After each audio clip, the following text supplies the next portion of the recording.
오늘 말씀은 잠언강의 말씀 우리 함께 나눠보도록 하겠습니다. 네, 60번째 강의 말씀입니다. 오늘 본문에서는 여호와를 찾는 자에 대해서 말씀하고 있는데요, 반대로는 여호와를 찾는 자와 찾지 않는 자, 다시 말해서 의인과 악인에 대해서 말씀하고 있는 것을 볼 수가 있습니다. 우리 본문 5절 말씀을 우리 함께 읽도록 하겠습니다. 시작. 악인은 정의를 깨닫지 못하나 여호와를 찾는 자는 모든 것을 깨닫느니라. 아멘. 여호와를 찾는 자, 여호와를 경외하는 자가 지혜로운 자입니다. 이 땅 가운데서 지혜가 풍요롭게 우리가 지혜를 얻을 수 있다고 생각하나 진정한 지혜의 근본은 바로 여호와를 경외하는 것. 그때 우리가 모든 것을 깨달을 수 있게 되는 것입니다. 그러나 악인은 어떻습니까? 악인은 스스로 지혜롭다 하나 그 지혜의 근본이 어디서 왔는지를 모르는 지혜롭지 못한 자, 의롭지 못한 자이죠. 자, 그렇다면 어떠한 자가 지혜로운 자면 어떻게 해야만 여호와를 찾고 그 지혜를 얻을 수 있을까요? 어떻게 해야만 여호와를 찾을 수 있고 지혜자가 될 수 있을까요? 바로 첫 번째, 여호와의 율법을 지키는 자가 지혜로운 자가 되는 것입니다. 우리 4절 말씀을 우리 함께 읽겠습니다. 시작.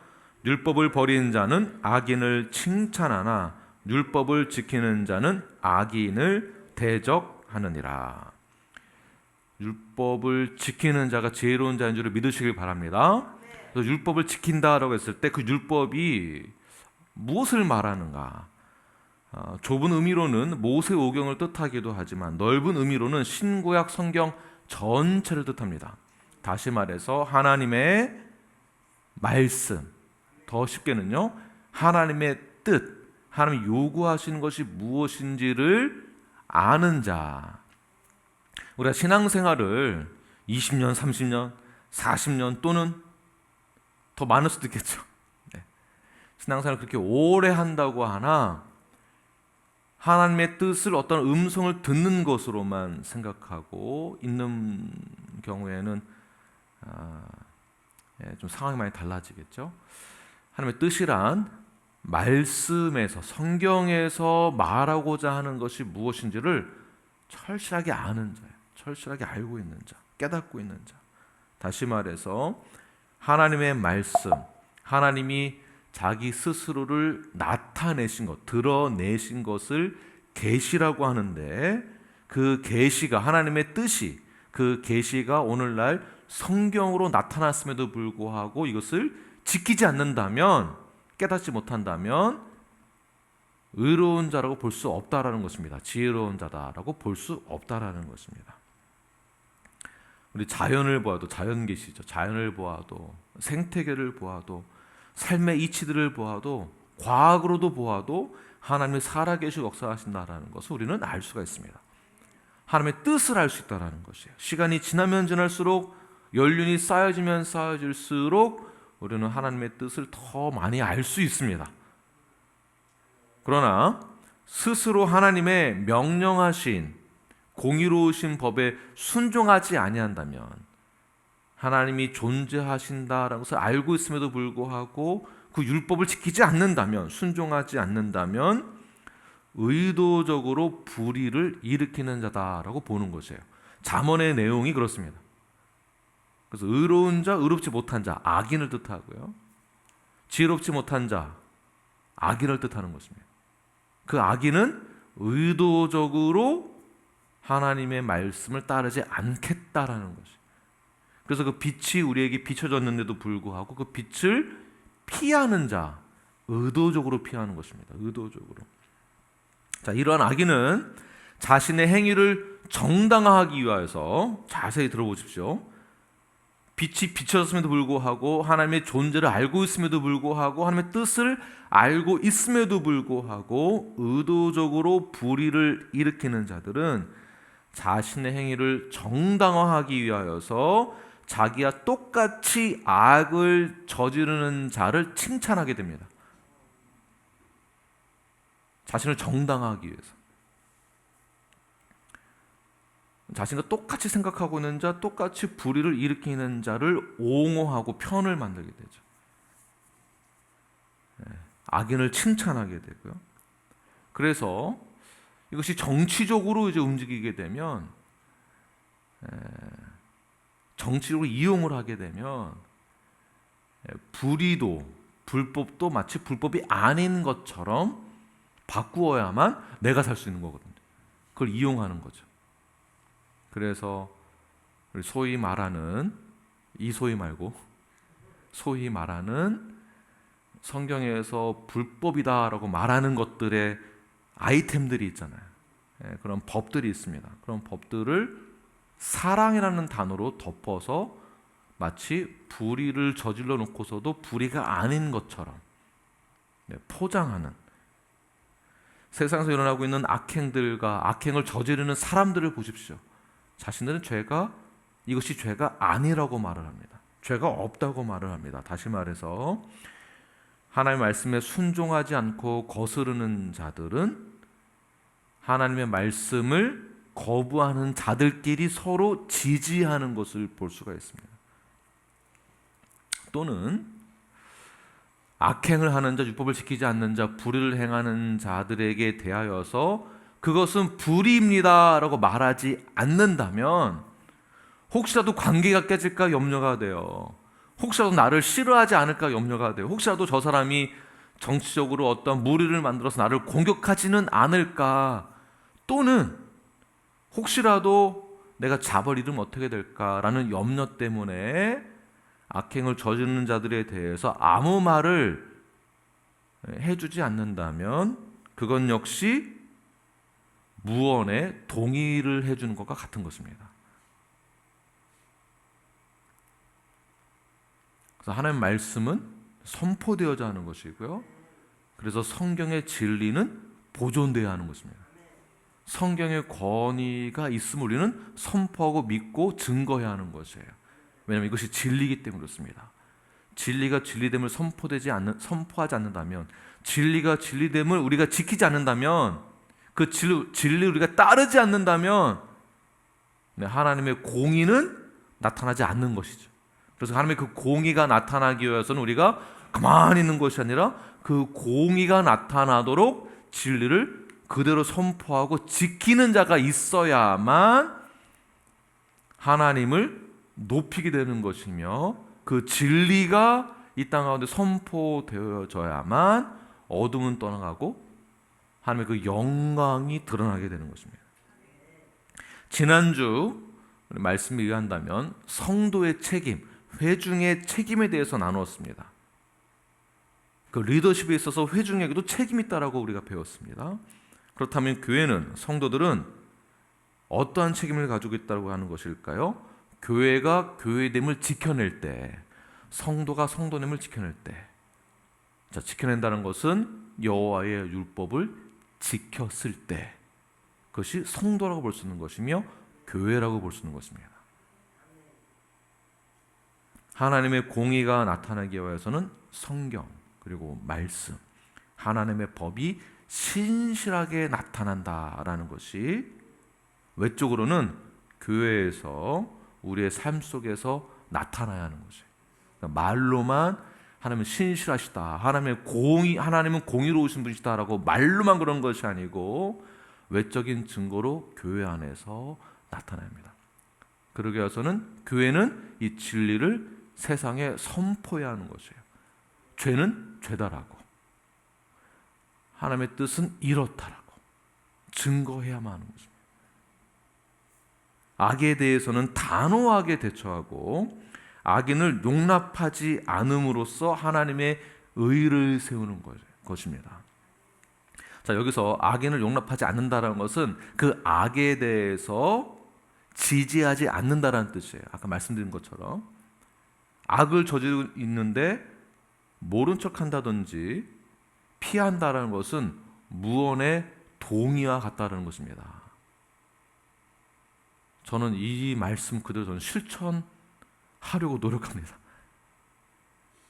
정말 저는 노력하고 있습니다.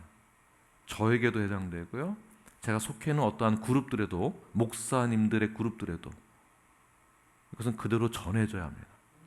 이것이 건강한 교회가 가져야 될 자세입니다. 왜냐하면 악인과 의인은 서로 친구가 될 수 없기 때문에 그렇습니다. 악인은 하나님의 자녀가 될 수 없습니다. 그래서 예수 그리스도의 보혈이 필요한 것이에요.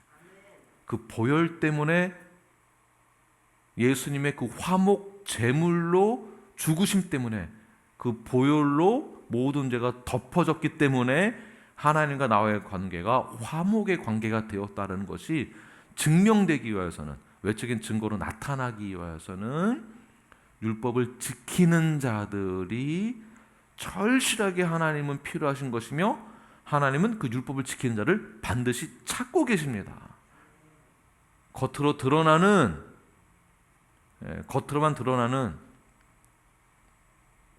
맹목적인 그러한 삶을 살아가는 신앙인이 아니라 실제로 말씀대로 실천하는 자, 말로만 그런 거 말고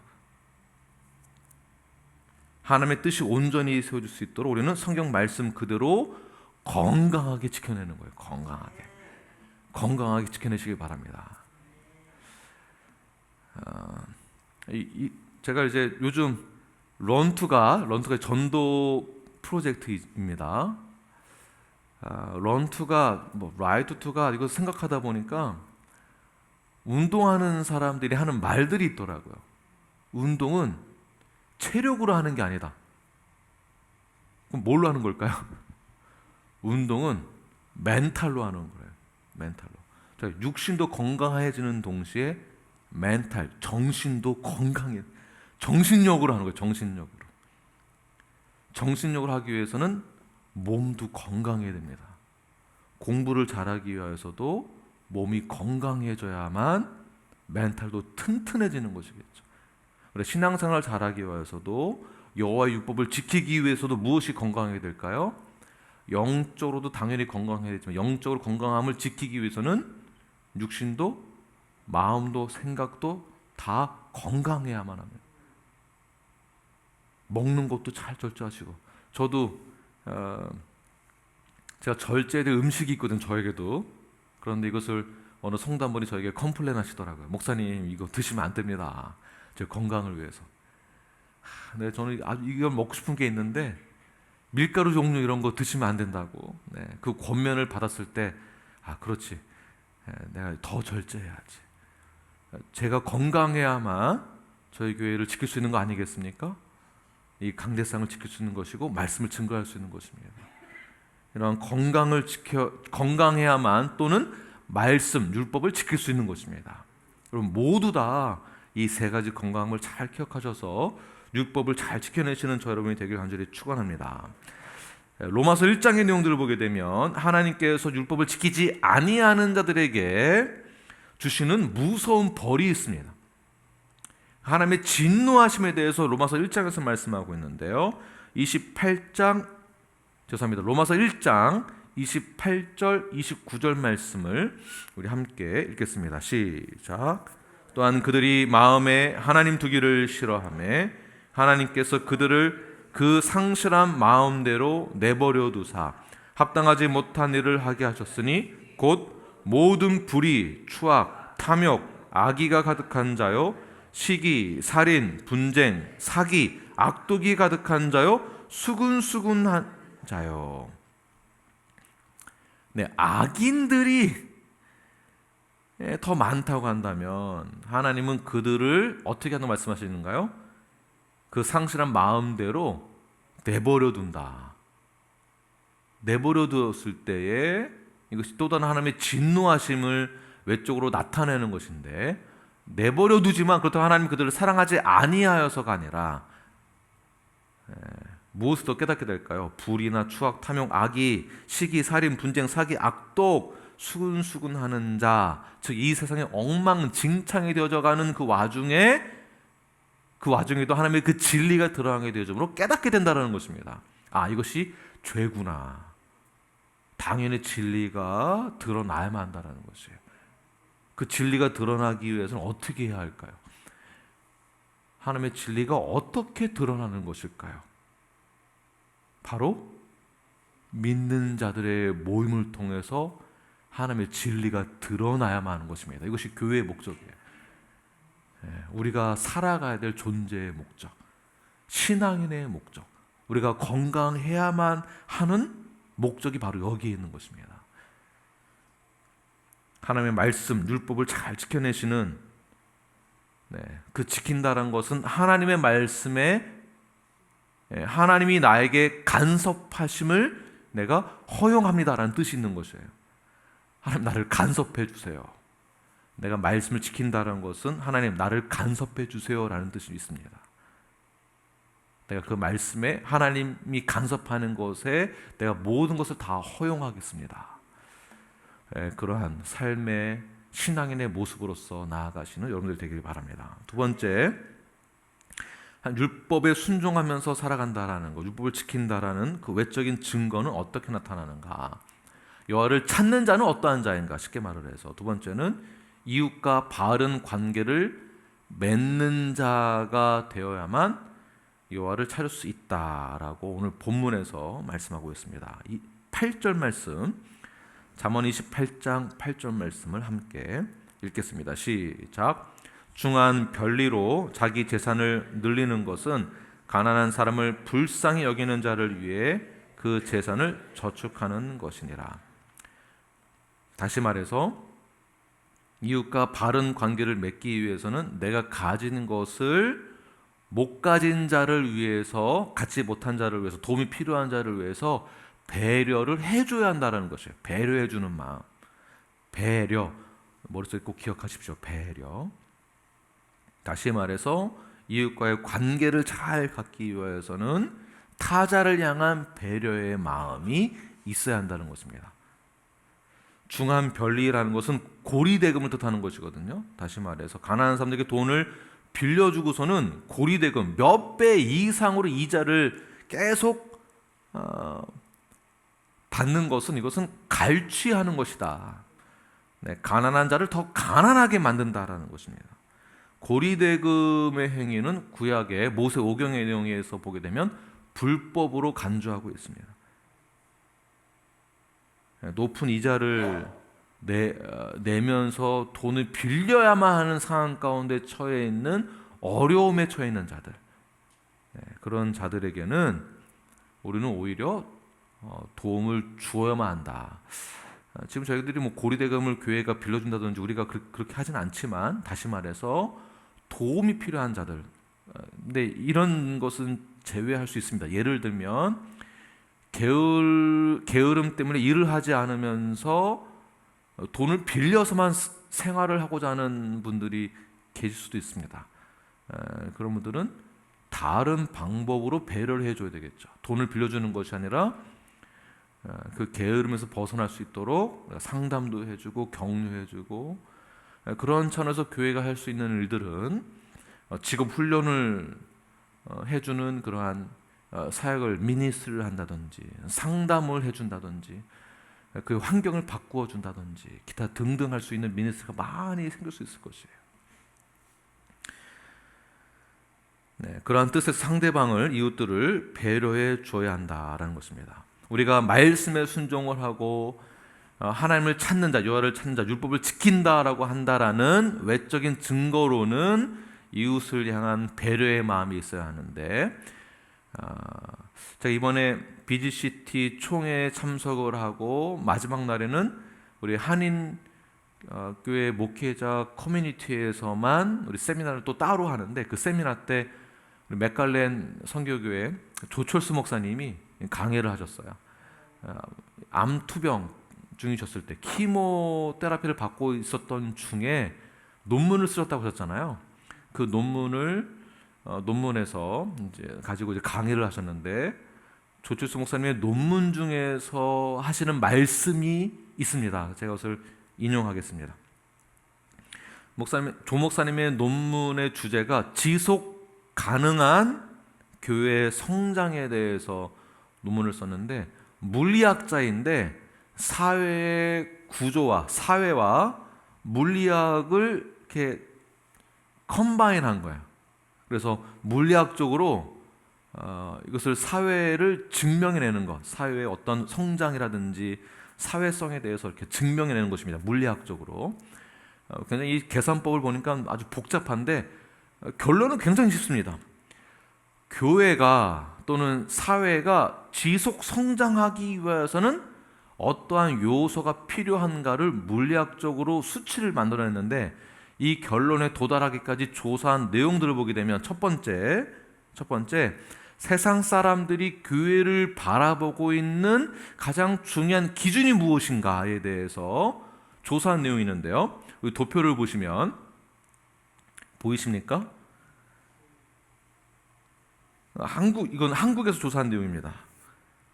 한국인들이, 그러니까 세상 사람들이 바라보는 종교인들의 이미지에 대해서 조사를 했는데, 가장 첫 번째, 가장 높은 수치를 말하고자 하는 것이 무엇이냐면, 성숙한 인격을 가진 자가 진정한 종교인이다, 신앙인이다라고 세상 사람들이 보고 있다라는 것이에요. 성숙한 인격이란 사랑이 많고 그 다음에 배려심이 많은 자. 자, 우리가 신앙생활을 잘한다라는 것은 영적으로는 기도를 굉장히 많이 하고 교회에서 봉사를 많이 해서 복을 얻으려고만 한다라는 그런 이미지는요, 굉장히 부분적으로 아주 작은 부분적인 것밖에 안 됩니다. 우리가 신앙생활을 잘한다라는 것은 하나님의 뜻을 알고 있는 자라고 배웠습니다. 그 율법을 행하는 자라고 배웠습니다. 행한다라는 것은 어떤 것을 행하는 것일까요? 말씀의 권위에 순종함으로 외적인 증거로 나타나는 것은 성숙한 인격이 나와야 된다는 거예요. 성숙한 인격. 그 중에서도 사랑과 배려심.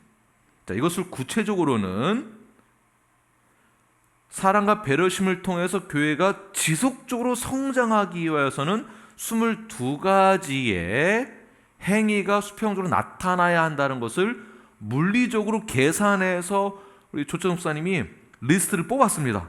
그것이 무엇인가? 다음 도표를 보게 되면 1번부터 22번 잘 안 보이시지만 총 5가지 영역 가운데에서 economical, educational, social, political, environmental, 모든 교육, 경제, 교육, 사회, 정치, 환경적인 부분에서 22가지의 배려가 있는 사역들을 수평적인 삶 가운데에서 외적인 증거로 이웃들에게 배려함을 22가지 나타내는 것이에요. 도네이션 한다든지, 바자회를 한다든지, 펀드레이징을 한다든지, 카운셀링, 스칼러십, 선데이 스쿨, 서빙 더 엘더리, 쉘터, 디서빌리티, 기타 등등. 이것을 쭉 했을 때에 교회는 지속적으로 성장하며 그 다음에 지속적인 그 성장을 통하여서 포텐셜이 있다라고 말하고 있는 거죠. 제가 가만히 이 22가지의 리스트를 보니까 저희 교회에서 하고 있는 사역들이 거의 대부분 들어갑니다. 우리 닥터 진보 목사님이 이제 내일 설교하시고 강의를 하시는데, 교회가 재활성화되어서 교회가 점점 지금 쇠퇴하고 있습니다. 우리 조철 목사님 강의의 내용 중에서도 교회가 성장 곡선이 올라가다가 지금 2000 팬데믹 전부터 하향 곡선으로, 팬데믹 이후는 더 하향으로 지금 교회가 주춤하고 있고 하향으로 좀 내려가고 있는데, 교회가 지속적으로 성장하기 위하여서 또는 닥터 진보의 교회 재활성화에 대해서 교회가 다시 부흥과 성장하기 위해서는 성령 운동하는 교회에서는 기도하고 어떤 은사주의의 어떠한 사역을 통하여서도 성장하는 방법을 제시하지만, 복음주의 쪽에서는 무엇을 제시하고 있는가? 기도해야죠. 최선을 다해서 말씀을 증거해야 됩니다. 동시에 수평적으로 우리가 어떻게 해야 되는가? 구체적으로 22가지, 다시 말해서 하나로 말을 한다면 배려예요. 배려. 잠언에서 말하고 있는 것은 타자를 향한 사랑을 우리가 어떻게 배려해서 나타낼 수 있는가. 다시 말해서 내가 만난 예수님을 이 타자에게 어떻게 증거할 수 있는가. 한 사람이 한 사람에게 이 배려심을 통한 복음 증거가 되지 않으면 교회는 지속 성장이 아니라 쇠퇴한다라는 것입니다.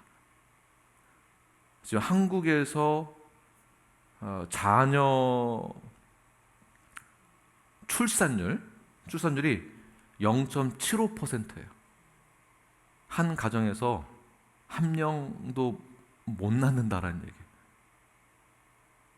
굉장히 심각합니다. 한국이 OECD 국가에서 1위예요. 저출산율이. 그래서 어느 대그룹에서 총재가 말하는 것은 한국은 몇 년 뒤면 망할 국가다. 영향력 있는 사람이 벌써 인터뷰에서 말을 해버렸어요. 자, 그렇다면 앞으로 먼 미래를 봤을 때 얼마나 멀리 갈지 모르지만 해외에서 한국 기업에게 투자를 할까요? 한국에다가 투자 안 하죠. 자, 이것을 봤을 때 교회에서도 한 사람이 한 사람에게 전도를 하여서 복음이 전해져서 제자화되지 않는다면 교회는 going down. 다시 말해서 하나님 어떻게 해주시겠죠? 우리가 받은 사명은 무엇이냐면 이웃을 배려하는 거예요. 그래서 복음을 전하는 거예요. 복음을 전하는 거예요. 건강한 교회가 되겠다고 한다는 것은 우리만 건강해지자가 아니라 건강해지는 성도는 건강한 교회는 이웃에게 배려심을 통하여서 내가 만난 예수님을 증거함으로 그도 건강해질 수 있도록, 그도 율법을 지키는 자가 될 수 있도록, 그도 하나님이 찾으시는 자가 될 수 있도록 그를 제자화하는 데 있습니다. 제자화하는 데. 이것이 건강한 교회의 목적이 되어야 합니다. 그래서 런투갓을 하는 거예요. 전도 프로젝트. 꼭 이 한 사람을 찾으십시오. 저도 찾아야 됩니다. 저도. 그래서 잘 배려해 주시고 때로는 같이 식사도 하시고 또 같이 격려하시면서 우리 같이 함께 건강해지자. 육신도 건강해질 때 멘탈도 건강해진다. 멘탈이 어디랑 연결될까요? 영혼, 육 다 연결되는 거예요. 영혼, 육.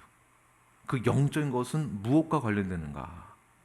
그것을 복음적으로 잘 제시해 주시는 거예요. 제자훈련 다 받으셨잖아요. 네, 그런 교회가 우리 뉴라이프가 될 줄 믿습니다. 네, 건강한 교회의 컨퍼런스를 통하여서 그 다음에 우리 땡스기빙을 통하여서 내가 받은 은혜에 감사하는 그 마음으로 주님 제가 복음을 전하겠습니다. 이러한 결단을 하시는 저와 여러분이 되길 간절히 축원합니다. 우리 함께 기도드리기 원하는데요.